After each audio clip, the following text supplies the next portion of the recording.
The Holosun LE420 series of laser devices aren't vaporware.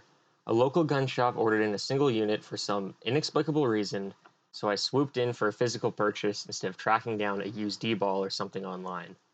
And after spending some time with it, I've decided to put out my thoughts on the unit since no one else really has. This unit is an all-in-one laser aiming module, has an infrared laser, infrared illuminator, a green laser, and a visible white light illuminator, all in one sort of compact-ish unit. Compared to a D-Ball A3, this unit isn't as long and sits lower, but it is slightly wider, which could interfere with side-mounted lights, but since, unlike the A3, this has one included, it's probably not going to be a problem. This unit actually has a threaded hole for the blue safety lockout screw you would find on a full power / law enforcement unit. It didn't actually come with one though. This unit's a civilian powered laser, but if you're planning on using it for force on force training exercises or you're a decked out airsofter or whatever, then this unit does have the ability to be held on the low mode if you pick up the right size screw to safe it, which, while not really necessary for a civilian powered laser, is still noteworthy if eye burning is a concern for whatever it is you're doing. There is a really nice fire button on the top left of the unit, which is very accessible with your support thumb if you're a righty. Press and hold for momentary, double tap for constant on, like pretty much everything else. However, if you are a lefty, you'll probably want to use a tape switch or find a different way to mount this thing. There are two little indicators that will light up when firing the IR laser and illuminator independently, so in case you have your caps on or you're not wearing nods, you can still see if you're firing the invisible beams, and you don't need to guess if the functions work or if you're NDing something. The LE series devices all have a machined mount as part of the unit. The lever has a little spring-loaded lock to keep it from accidentally getting released, and in all my shooting since I've had it, it hasn't loosened or otherwise come undone on its own. The biggest selling point of this unit, for me anyway, is that the 420 series takes two CR123 batteries, or a single 18650. The 321 models will take a single CR123, so will pretty much every other unit that's out there. The only comparable device I can think of off the top of my head would be the Purse 2, but it's huge, and at least where I'm at, it costs way more than a mall. On the right side of the unit, there's a little spinny dial to adjust the focus of the IR illuminator, which is so much more convenient than spinning the head like on other lights. It's not going to adjust without you intentionally moving it either. It's definitely one of the best features on any of the Holosun laser units I've used. Because of the higher battery capacity than the 321 series, the white light on the 420 has double the output at 600 lumens, which granted is still low by comparison to something like a mod light or a Malkoff head, but definitely more than acceptable, especially compared to the white light on the LE321, which people reported as satisfactory for close range. This is all being filmed through a Harris ITT Excelis Gen 3 tube. There's about 85% cloud cover, but behind them is almost a full moon. The IR capabilities of this unit are really good. Even with its low civilian level power output, there's still more than enough to laze targets out past your max effective range. And the illuminator is still good enough to reach out past 100 meters or so, depending on your lighting conditions. The ability to quickly adjust the beam pattern is really good here. As you can see, going from a wide open area to a tight bush trail, quickly focusing the illuminator to look down the path with that little knob in the rear works really well. Here is a photonic barrier created by an IR motion sensor.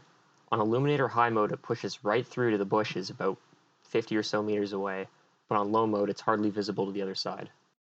Since this is a laser illuminator, it won't have the visible downrange signature compared to LED illuminators like the one on the D-Ball D2 or most IR flashlight heads. It's weaker than those LEDs since they're not capped by the FDA, but it doesn't have the same visible signature that can identify the user's position. So depending on your use, this may or may not be worth the trade-off in power. To the left of the battery cap is the mode switch. All the top modes are low power and all the bottom are high power, starting with the IR laser, then to the illuminator, then the Vis Laser, white light, then the paired Vis Laser and white light. So they're not exactly one-to-one, but they are pretty intuitive. The unit only has paired white light when paired with the Vis Laser high.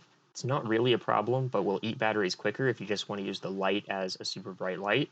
And then opposite to that, it doesn't have an IR low paired mode. It only has a paired high mode, so you're going to get the super crazy bright laser with the brightest illuminator setting. Saying that, on the topic of Vis lasers, many people will say that the Vis laser is useless or only good for zeroing, not worth the extra cost, yada yada yada.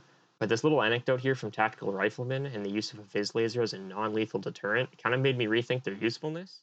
The LE420 comes with a tape switch that's gross compared to any aftermarket switch I've ever felt, but it's still perfectly serviceable. Right now, I don't need or have a different tape switch with which to test this, but I did read that someone was not able to connect a Surefire tape switch due to the port being so close to the battery cap. When and if I do get one, I will update if this is an actual issue or not. To that, there's a connection for a USB cable that the device came with. I can actually plug this into a solar battery bank and fire the unit without a battery inside. You can also charge an 18650 in the unit by plugging it in this way. The last strange oddity of the Holosun LE420 that was not mentioned online or even in its own manual is that it came with a mounting plate kind of similar to what you would see on some Steiner units that allows you to mount a micro dot to the top of this unit, which is something. It will mount T2 footprint optics, which at first I expected to be a total meme, but after putting it on, I really did appreciate the weight and balance shift. If you ran it with a better tape switch, it could definitely be like a Chad version of that Metro light dot with the integrated lasers, without much of a weight difference or even less depending on the optic you chose. And then if you're running something like a really small PDW, or maybe on a 8K railed gas tube or something, you'd be able to run this unit and an optic without running out of real estate. 503 you see mounted here sits at a center line of around 1.7 inches. It's just above other lower 1/3 height mounts that I've got. And in front of this magnifier with the lower 1/3 shim in it, it actually looks pretty good. The LE420 with two CR123 batteries weighs in at 339 grams, which can be about 10 grams lighter than with an 18650 depending on the brand and the charge. Because this is an all-in-one unit, you don't need to pair this with anything else. I'd say that weight is pretty good. You get better output and longer runtime than the LE321. You can use good rechargeable batteries, and you can cram an optic on it for a short stack of night fighting capabilities for a little tiny PDW or a balanced weight shift for your carbine. Would definitely say if you're already looking at a Holosun laser device and you can find one of these, I'd say snatch it if you can. Thanks for watching. Hopefully you learned something from this. If you have any questions, let me know in the comments and I'll try to get back to everything that I can. I know it was a hard time for me trying to find information on this before buying it, so hopefully I can help out other people. And this is my first real video, and I really felt like I needed to get this info out there since there's hardly any available. Maybe this is something I'll keep doing and updating in the future. Let me know what you think. Cheers.